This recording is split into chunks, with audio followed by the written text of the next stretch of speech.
the light. Welcome everyone, shalom and salam.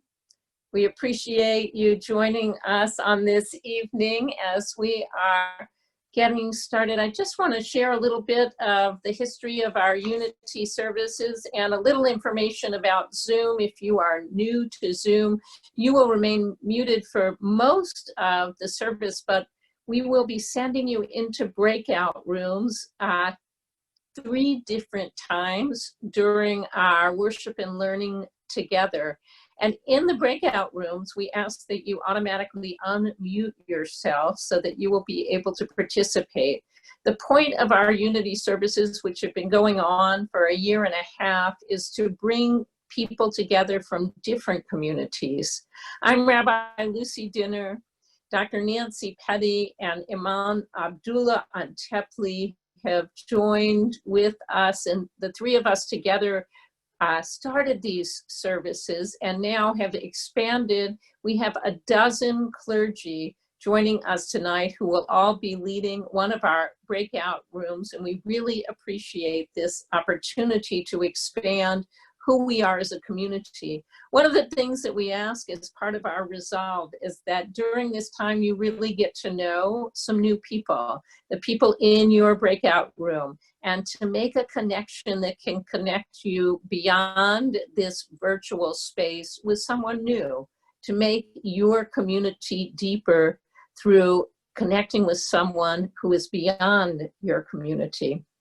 Tonight, especially, we are focusing on Black Lives Matter, that all of us are created in the image of God, but acknowledging that in this country and vastly throughout the world, African Americans are not treated as equals and are not given the opportunity to fully participate in civic, cultural, and social life in this country. We are acknowledging the pain that they face and resolving that we will be part of creating an anti-racist society, that it is the fabric of our faith and it must be the fabric of our world. So as we worship and study together, I invite you to reflect within and reflect outwardly on the blessings that we can bring in this difficult time of pandemic and of systemic racism, to come out of this time changed in ourselves so that we can change the world. May it be our will and God's will. Now I turn it over to Zemer Lexi Hallman from Temple Beth Or, who will, as you have already been introduced, continue with our opening music. How good it is for us to join together, even virtually, and lift our voices as one. Hinei matovu manai, shevirachim gam yachad.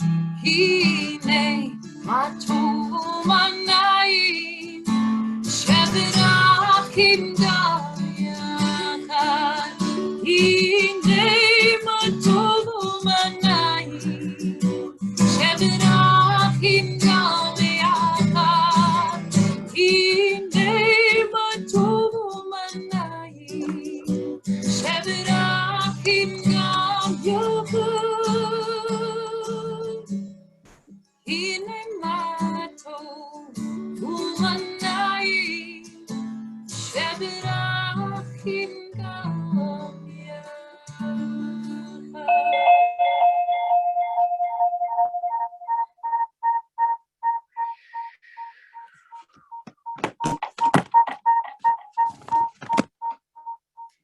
Sorry for that.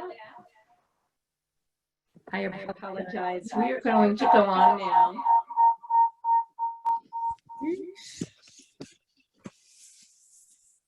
We are going to continue now with Imam Antepli.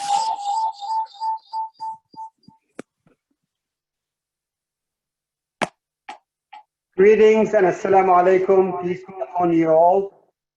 It is really a distinct pleasure and honor to reunite again to remember again. And especially during this painful time when racism, hate, and the flares of disunity is erupted again in our society. This is nothing short of the flare and the fever of our original sin, the racism, the 400 years of persecution, inhuman treatment of our African-American siblings, our African-American brothers and sisters. In this unity prayer, all clergy here, we would like to take you from this big picture of these flames of racism to personalize what is our role, what can we do, how can we bring it down to our own lives here in North Carolina. In the context of 1960s, the civil rights movement, when similarly racism, this unhealed original sin of this country, again enveloped with its burning fire to our society, Abraham Joshua Heschel, a great rabbi, great sages of the 20th century, close confidant and friend and ally of Dr. King, he said, there may be many people guilty, racist, but all of us are responsible. All of us are responsible. And until and unless we can bring it down to this individual sense of responsibility, we will never be able to cleanse and atone and heal ourselves from this original sin. The worst thing would come out of this moral movement is paralysis, despair, and hopelessness. The worst thing could happen that good people, all of you, will sink further into the thick clouds of hopelessness and do nothing. But what can we do? I think the word, again, in the wisdom of the civil rights movement, the word in their own ways, the moral leaders of that time and our time is calling us for sacrifice. Sacrifice can be understood in two ways. You do sacrifice for others. You commit yourself to sacrifice in favor of other people. But something higher than this is calling us, a voice from Sinai. Sacrifice for our own sake. Sacrifice for our own soul. Sacrifice to cleanse the moral taints of racism from the soul of our nation and from the soul of ourselves, as we are all responsible. So as we are about to break into this small conversations, I would like you to reflect individually. What are you willing to sacrifice? Until and unless we change the way our lives, until and unless we individually, black, non-black, brown, yellow, blue, green, whatever skin color Allah has created us, until and unless we individually find our own share of responsibility and willing to sacrifice and willing to change things, willing to live our life differently, moving forward, this original sin will keep coming back to us. This original sin will keep coming and burning and threatening our social fabric. I want you to hold that beautiful concept of sacrifice. What can you change in your life? In your individual and collective life? What is one or two sacrifices that you can do or stop doing as an act of sacrifice in helping to heal racism, inhuman, evil treatment of our African-American brothers and sisters? What would you do with the big lies that we tell ourselves that all lives matter? I have very little patience left to those kind of stuff. I am willing to take a personal responsibility, live my life differently, especially in my own community. I belong to a Muslim community. Overwhelming majority of them moved to this country after 1960s. And as a more recent arrival Americans, new Americans as we call ourselves, we came and we were not all that successful in filtering the existing racism in American society. We quickly understood or interpreted American dream or chasing American dream as if uncritically swallowing the existing racism, structural, systemic racism in this society.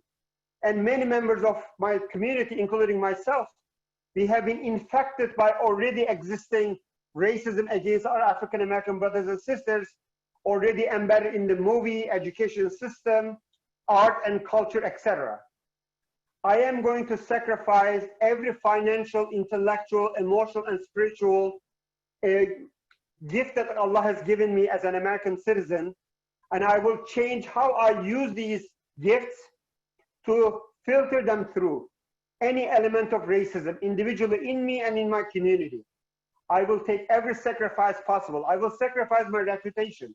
I will sacrifice my money. I will sacrifice my standing in my own community, both within the Muslim community as well as the Duke University. I am now more alert when I see the taint, an ounce of racism. I will speak up, I will speak against, and I will be in solidarity with my African brothers and sisters. What other sacrifices you can internalize and articulate is your homework, is our task in this upcoming breakout room. Black Lives Matter, and unless Black Lives actually matter rather than a slogan, we can never be who we claim to be as ethical, moral people, as people of faith. Let's cleanse ourselves from this original sin. It's more than overdue. Thank you, and God bless you. As we go into this first breakout room, I invite you to be patient as our leaders are able to take over. And if there's not a leader in your room, we will just ask someone there to answer this incredibly important question as we go forward. Thank you.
If not now, tell me when. If not now, tell me when. We may never see this moment, place and time again. If not now, tell me when. I see sorrow and trouble in this land. I see sorrow, trouble in this land. Although there will be struggle, we'll make the change we can. If not now, tell me when. If not now, tell me when. If not now, tell me when. We may never see this moment, place and time again. If not now, tell me when. Let's sing it all together. If not now, tell me when. If not now, tell me when.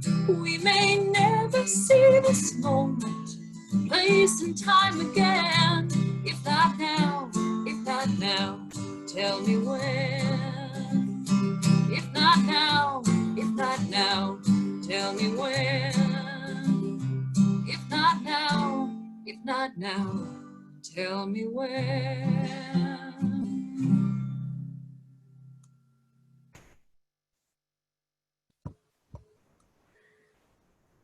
We just had the opportunity to talk together about ways that we are willing to change, to do things differently, to give up, to sacrifice something of ourselves to make the world better. Right now, I want us to think about our inner racism, our prejudice that is a part of our culture embedded in us, even in those with the best intentions. And I'm going to share with you 5 things that we say that we think are anti-racist, but in fact are not helping anti-racism in our world. The first is, I don't see color. When we say, I don't see color, we deny the pain of those who are of color. We deny the prejudice they face every day. We deny a significant portion of their existence. When we say, I don't see color, we are limiting our understanding of the majority of humans in this planet, and we are disconnecting, says Rachel Ricketts in her blog. When you have an inability to understand my lived reality as a Black woman and the daily oppression and discrimination that I face, you are cut off at the neck. What should you be saying instead? I see you. I will seek to understand you and your experiences. I will support you in your unique and specific needs, and I will fight with you against the unique challenges and injustices that you are facing. Instead of I don't see color, see color, acknowledge it. The second, we should focus on what unites us, not what divides us. Let's put our differences aside. It's much like saying, I don't see color. It makes it harder for those of color to be seen fully when we say we're all the same. Instead, we should say our diversity matters. I want to learn more about the experiences of people who are not like me. I want to create spaces where everyone feels safe to show up as their full selves. We should focus on what unites us, not what divides us. Instead, say, our diversity matters. Who you are matters. The third, we've heard this one time and again in the last weeks. All lives matter. Of course, all lives matter. But when you say this in response to those saying that Black lives matter, you are taking away the attention from people who are facing significant injustice. You are telling people to stop fighting to lift up a group of people who are more disadvantaged than others. Black Lives Matter is a rallying cry meant to replace the subtle voice in the back of your head that might tell you that you don't need to care about Black people as much as you care about other people. Instead, say, Black Lives Matter, Black Lives Matter, Black Lives Matter. The fourth thing that we say is, I support peaceful protests. Variations include, I support Black people, but not the looting and riots. I'm upset an innocent Black man was killed, but destroying property is not okay. Let's not give in to the instinct to condemn theft more strongly and vocally than you condemn murder. These statements minimize the extent of Black people's anger, grief, and suffering, and how historically fruitless peaceful efforts have been.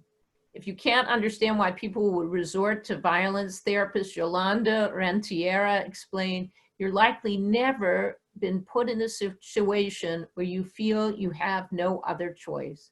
How bad do things have to be for people to feel this is the only way to be heard? So instead of saying, I support peaceful protest, can you say, it's awful that property is getting damaged, but it's unacceptable that innocent Black people are getting killed. People have a right to be angry and the right to protest. It's the responsibility of the government and police leaders to address the injustices that led to those killings and commit to change. Only then can we have true peace. Finally, stop saying I'm not a racist. We're all racist. White people, people of color, even Black people themselves. We all have racism inside of us because we grew up surrounded by it. We continue to live in a society that operates by upholding racist systems. These are systems of oppression that have existed through our entire lifetimes, through the entire lifetimes of our parents and their parents, and they have impacted every one of our ancestors. So we've all been raised entrenched in racism. Let's relinquish our desire to be perceived as not a racist. Let's give up that defensiveness and instead say, I know I have internalized racism inside me, and I am actively doing the work to counter it.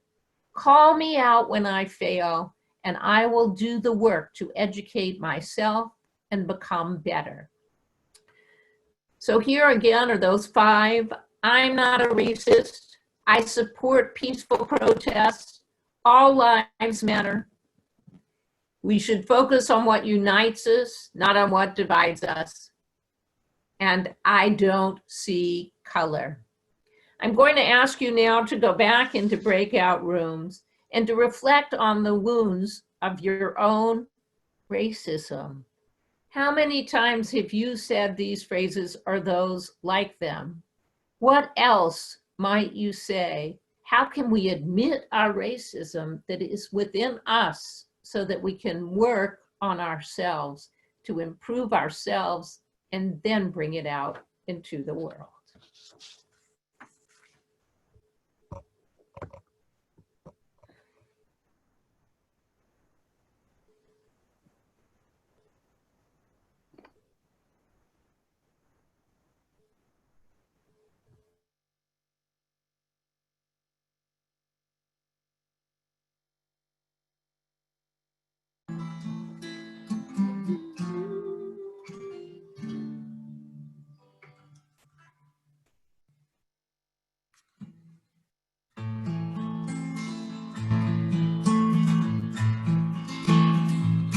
My heart is breaking, my fury shaking, my soul is tired, my breath is gone.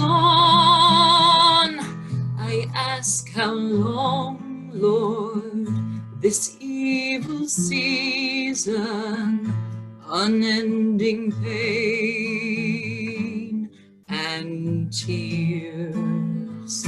My heart is breaking, my fury shaking, my soul is tired, my breath is gone. I cry, how long, Lord, this evil season, unending pain and tears. Use our anger to melt the swords of hate. Use our tears to water thirsty ground. Give us courage to love all you create. Come to us to turn the world around. Come to us to turn the world around. Our hearts are breaking, our fury shaking, our souls are tired, our breath is gone. We cry, how long, Lord, this evil season, unending pain and tears.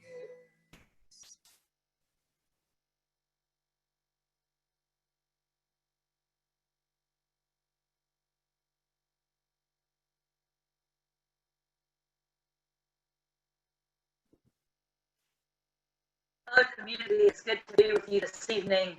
I'm Nancy Petty. I'm pastor at Pullen, and it's so great to be with my rabbi friend and imam friend and all the other clergy that's joining us. I've been thinking about how we often think about our spiritual lives as being, we kind of put ourselves in categories of I'm the contemplative type, or I'm the activist type, or I'm more inclined to be in prayer, or I'm more inclined to march in a protest. You know, in reality, the spiritual life is not either or. It's about how we manage to integrate as the person I follow, Jesus, taught us that we need both of these aspects in our life of contemplation and prayer, and then putting that prayer and contemplation into action to actually make change in the world, to create the beloved community, to create a world of justice, love, where all people are seen in the image of God, as I think our Creator created us. And so the question comes, what are we willing to do? Imam raised the question, what are we willing to do, sacrifice? What are we willing to change? What are we willing to change about how we live in the world, about how our world functions here in related to racism and being anti-racist people? You know, I've often, you've heard me quote this before in these community services. It's one of my most favorite quotes where Richard Rohr says, we don't think our way into a new way of being, we act our way into a new way of being. And while that still is kind of thinking about that dualistic approach to spirituality, I'm not suggesting that, but I am suggesting that sometimes we have to take action, and we have to identify ways in which we can actually use our bodies in this fight for justice. It's not enough, and it's especially not enough right now, to seclude ourselves and go inward and sit on the sidelines. It's time for us to physically show up, especially as white people. We have to physically show up with our bodies and take risks with our bodies to stand up and stand in the place of bearing witness and being advocates for justice. And so I want to talk just a little bit about what are we willing to do to change the world. And I think one of the things we've talked about is we have to change ourselves. That's true.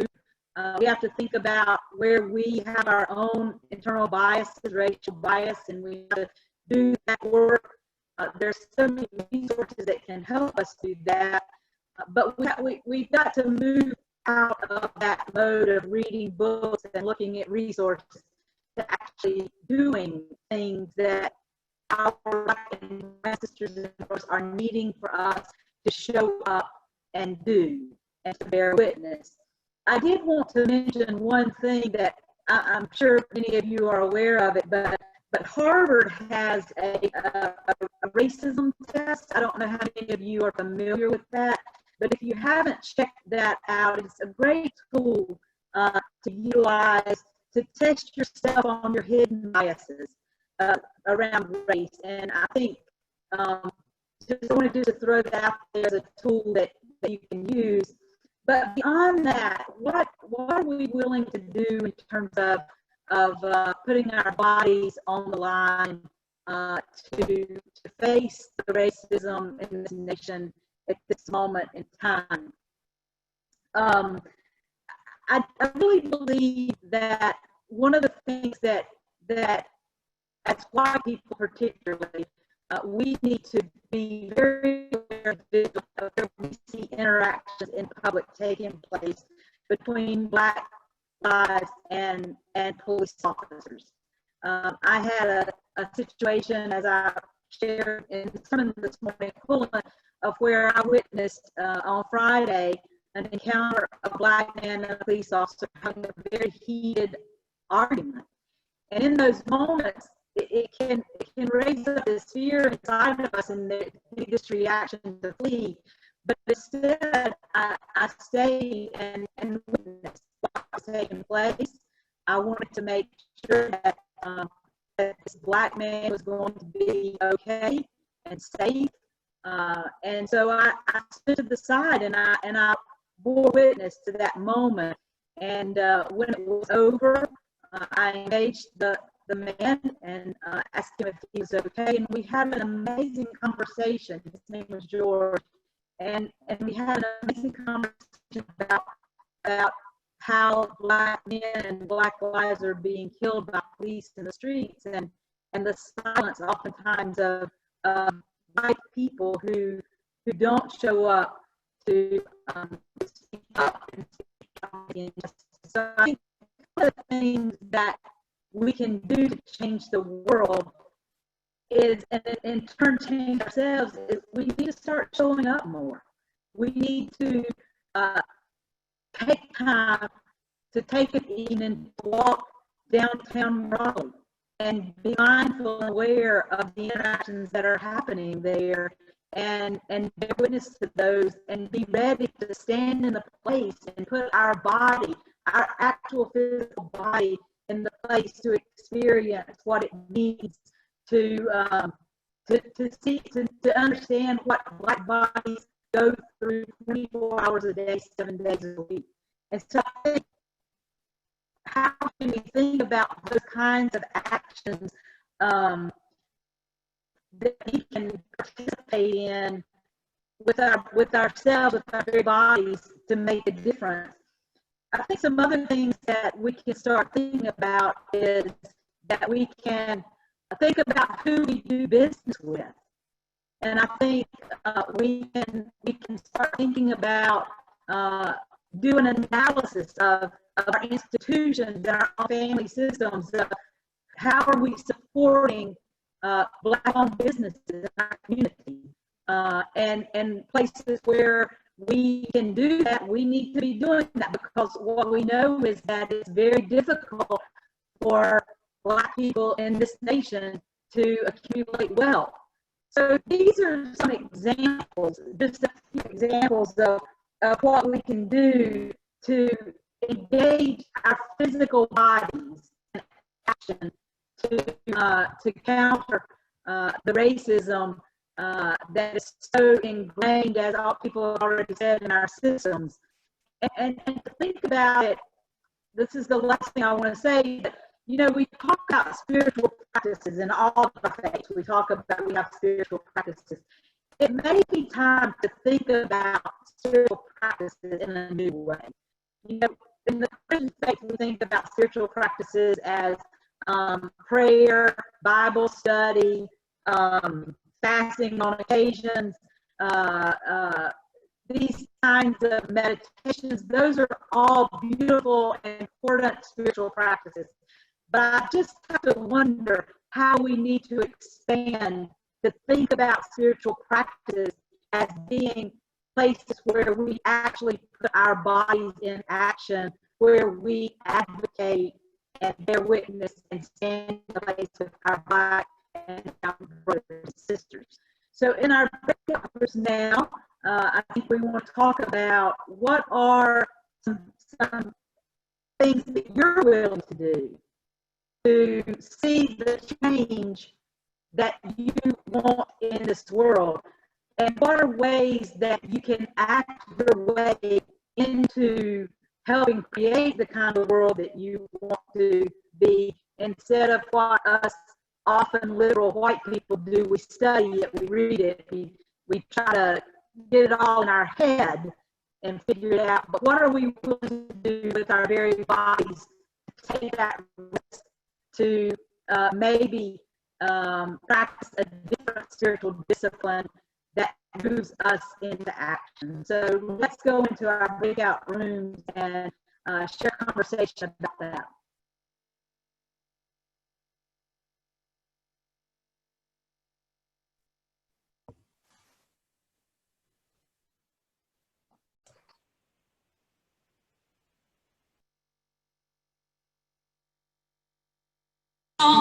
We will move this world along, and our lives will feel the echo of our journey.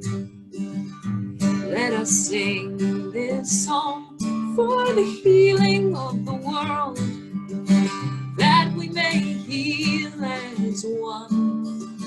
With every voice and every song, we will move this world along, and our lives will feel the echo of our healing. With every voice and every song, we will move this world along.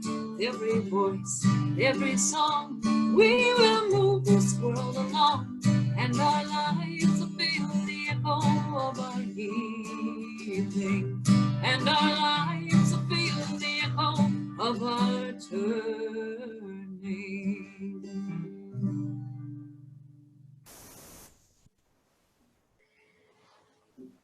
As we conclude our learning part of our gathering today, in a few minutes we'll ask you to go back in breakout rooms after our closing prayer. And in there, what I'd like you to do is see if you can find a partner, somebody who's not from your community, who will hold your feet to the fire. We've all talked about commitments that we can make tonight, and we want it to be more than talk. We want real change to occur in our world, in our community, in our neighborhoods.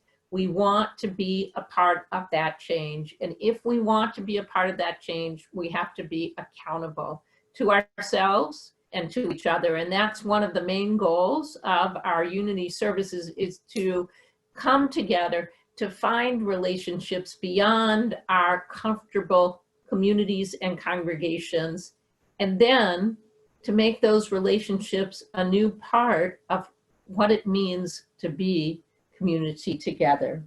So I ask us to join together in prayer. Holy One of blessing, as you have created us in the divine image, let us know on this day that people of color are in your image, oh God, that you created them, and now is our time to lift them up, to acknowledge their pain, and to work to acknowledge their existence in your image, as we have so diminished your image, oh God, by the racism we have perpetrated in our world. Let us now lift their image, thus lifting your image and lifting the world. May it be your will, O God, and may it be the deeds of our hands that bring it into being. Amen. And now, as you go into breakout rooms again, we will ask that the clergy in each breakout room offer a closing prayer as you are done, and that you offer those that you partner with a little way to exchange information. You can do that in the private chat, or you can do that chatting out loud, talking to one another, but find a partner to hold you accountable in this work. Don't make this service a one-off. Don't allow yourself to say, I came to a service about unity and now I've done my duty. We are only beginning this work, and we will be together for many, many months to come. God willing, years to come, we will see solutions to the racism that has been perpetrated under our name.